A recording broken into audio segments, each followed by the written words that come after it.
The familiar scent of my aunt's signature pot roast filled the drawing room of the Morrison family estate every month.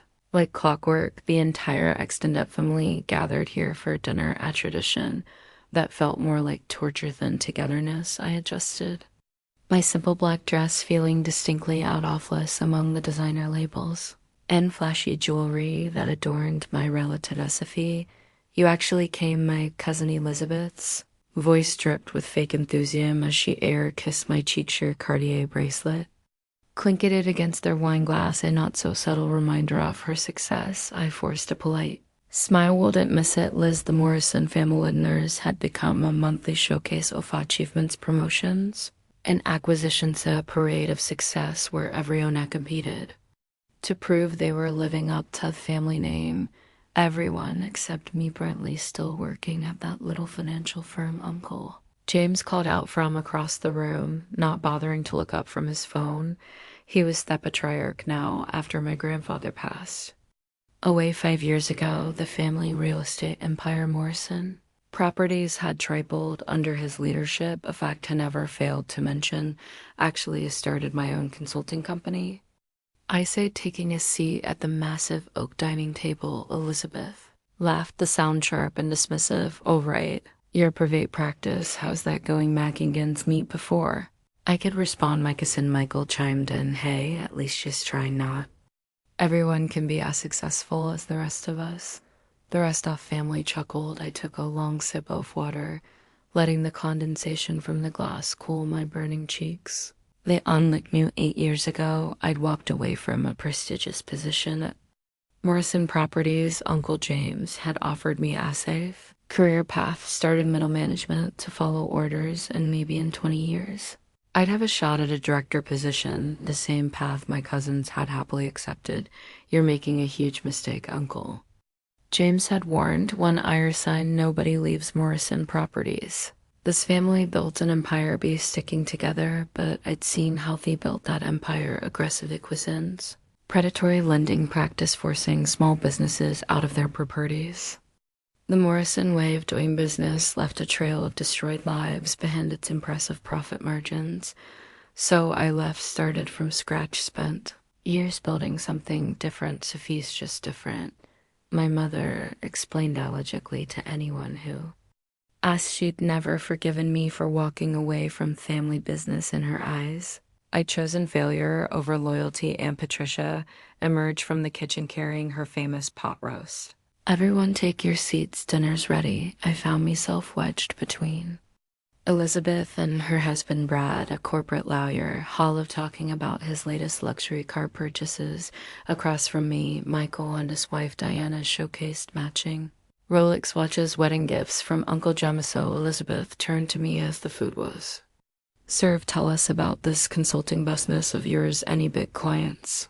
Well, might know. The table went quiet, all eyes turning to me. This was their favorite part of family dinner, the moment they could remind me of my supposed failure. "I say do all right," I said simply, cutting into my pot roast. Still a nobody after 8 years. Michael laughed. "Meanwhile, I just closed the Henderson deal, 40 million in pure profit. The Henderson property. I is keeping my voice neutral. The historic apartment complex downtown Notanamore." Michael grinned.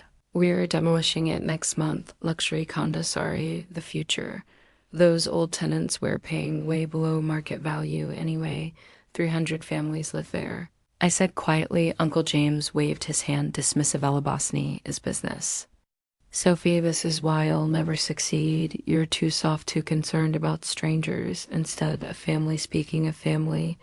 Elizabeth interject. "Did you hear about our latest acquisition, that new development team in the Bay Area Daddy's planning to double the rent as soon as the papers are signed?" My phone buzzed quietly in my lap.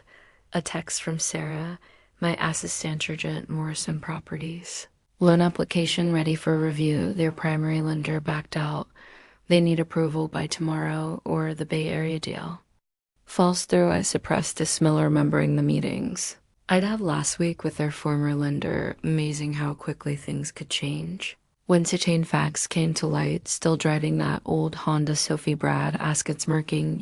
I just Got the new Mercedes AMG. I could talk to my dealer if you need financing. Help, more laughter on the table. Even my mother joined in, though. She had the decency to look slightly embarrassed, actually. I stared up, but Elizabeth cut me off. Oh, darling, didn't be embarrassed. We can't all be successful. Someone has to be the cautionary tale, right? My phone buzzed again.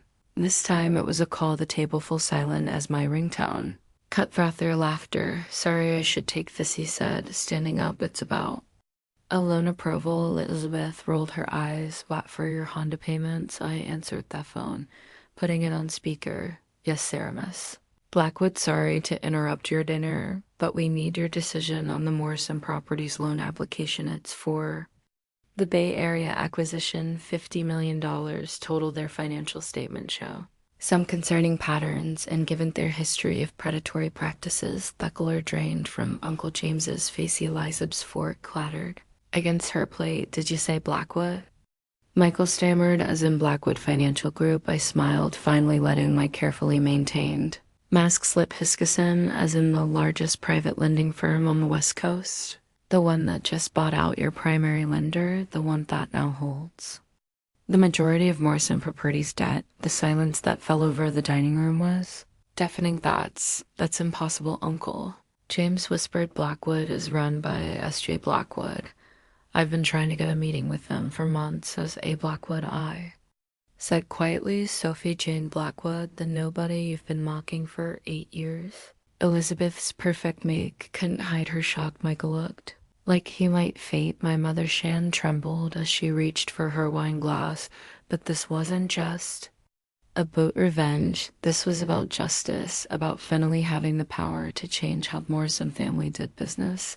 Sarah spoke into the phone, my voice clear and confident. Hold the loan approval for now. I think it's time I had a proper meeting with Morrison Properties management. After all, families should stick together, right? I ended the call and looked around table at my stunned relatives. 8 years of dismissal, mockery, and condescension had led to this moment, but it wasn't done yet, not even close.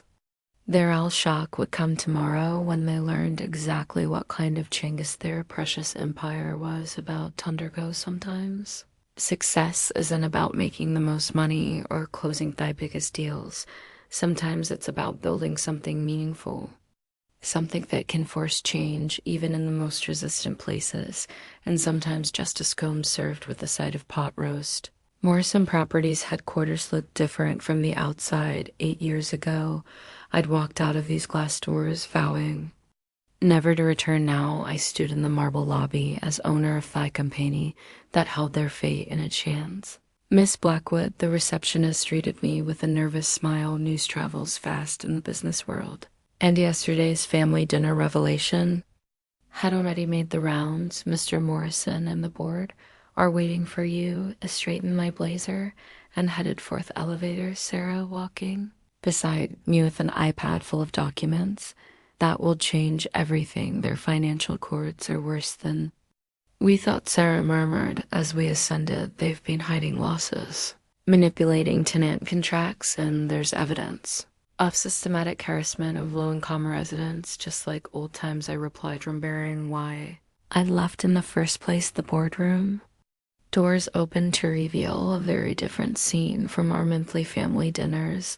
Uncle James sat at the head of the table, his usual confidence replaced by barely concealed panic. Elizabeth and Michael flanked him, looking like they hadn't slept. Various board members filled their remaining seats, their expressions rang from curious to hostile.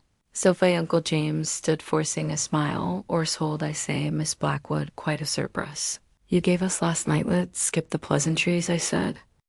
Taking a seat, we're here to discuss the future of Morrison Properties. Now see her, Michael started, but I cut him off. Now, you see here, cousin, your company is in trouble, deep trouble. Your primary lender didn't just randomly decide to sell your debt to Blackwood Financial. Sold because we showed them evidence of your predatory practices, your hidden losses, and your systematic violation of housing laws. Elizabeth's perfectly manicured hands clenched into fists. You've been spying on us. I've been watching. I corrected, watching as you forced families out of their homes, watching as you violated housing codes, and Safety regulations watching as you built this empire on the backs of people, whoa. Couldn't fight back, that's business, Uncle James, snapped the Morrison. Way off doing business, not anymore, I nodded to Sarah, who distributed folders to everyone present. Inside. You'll find two documents. The first is a complete audit of Morrison Properties' illegal practices if this reaches the housing authority you'll face. Criminal charges, the room erupted in nervous whispers as the board members flipped through the damning evidence. The second document, I continued as a restructuring proposal. Blackwood Financial is prepared to refinance your entire debt portfolio, but with conditions. Uncle James's face reenacted conditions. We don't need your charity, Sophie. We can find other lenders. Can you? He smiled. Your company's real financial state is about to become very public. Those luxury developments you're so proud of built with substandard materials to cut costs. Those voluntary locations, actually forced evictions off protected tenants. No lender will touch you. Once this comes out, you wouldn't tell us. Whispered. We're family, laughed. Was it family when you mock at me? Career choices when you dismissed my concerns about ethical business practices, when you celebrated throwing people out of their homes. I stood up, walking to the front of the room. But this isn't about revenge. It's about change. Real change. What do you want, Uncle James? Asked, his voice heavy with defeat. Morrison Properties will establish a tenant protection program. All current residents will be offered fair long-term leases. The Henderson complex, it stays as affordable housing, fully renovated to meet safety code. That's ridiculous, Michael exploded. Willis Millions, you'll lose everything if you don't agree, I replied calmly, but if you do, Blackwood Financial will provide favorable refinancing terms. We'll even partner on new developments, ethical ones that benefit communities instead of destroying them. A board member spoke up. Morrison, we should consider this the company's reputation. This is blackmail, Elizabeth. His no cousin, this is consequence. I turned to the board members. You have 24 hours to decide it. Case carefully. As I turned to leave, Uncle James called out, why are you doing this, Sophie, really? I paused at the door. 8 years ago I left because I couldn't change this company from the inside. Now I can force that change from outside. The question is, will you change with it or go down fighting? The next 24 hours transformed Morrison Properties. The board voted overwhelmingly to accept my terms of writing. Uncle James's objection says as I am unable to accept the new direction. Michael, surprisingly, Scheto had the new tenant protection program. I have kids now, he admitted during a private meeting. I don't want them growing up thinking success means shirting people. The Henderson complex residents received new fair rate leases. Bay Area development was redesigned to include affordable housing units. Morrison property stock actually rose when we announced the ethical restructure. Turns out doing good can good business. My mother called a week later. I never understood why.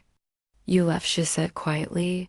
I thought you were running away from success, but you were running toward something better, weren't you? I was running toward the right kind of success, I replied. The next family dinner was different, no more competitive hosting or subtle jabs. Uncle James was quieter, more thoughtful. The cousins who remained at the company spoke about community impact instead of profit margins. As I sat there eating Aunt Patricia's pot roast, I realized that sometimes the biggest victories aren't about proving people wrong. They're about showing them a better way to be, right? Sarah texted me during dessert. Henderson complex renovations started today. Thetan sent thank you cards. I smiled, looking around at my family. They weren't perfect, but they were changing some to mess. That's the best revenge, not destroying what hurt you, but transforming it into something better. Still thinking about your little Honda Brad? Asked, trying to recapture some of his old arrogancy. Actually, I replied, I'm thinking a booth new community center we're building in the Henderson complex. Would anyone like to help plan the opening ceremony? To my surprise, hands went up around theatable change. When it finally comes, cam contagious. 1 year later, I stood on a podium outside the renovated Henderson complex. Beside me, Uncle James. Preparato cut the ribbon on the new community center. The residents who once feared Morrison properties now filled the crowd cheering. "I was wrong about you," Sophie Uncle James said quietly. "About everything, it's not about being wrong or right." I replied, "It's about doing better when you know better." The ribbon fell away. And with it, the last remnants off the old Morrison way of doing business on the times. Success isn't measured in dollars or deals. Sometimes it's measured in lives changed, communities saved, and families transformed. As I watched children rush into the new playground, I thought about that family dinner a year ago. They'd mocked my failed career, never knowing I was building something more valuable than money, a way to force change in a system that desperately needed it. My phone buzzed, and a third development company needed refinancing Ganather. "Opportunity to spread positive change, ready to do some good?" I asked Sarah. She smiled always. "Miss Blackwood,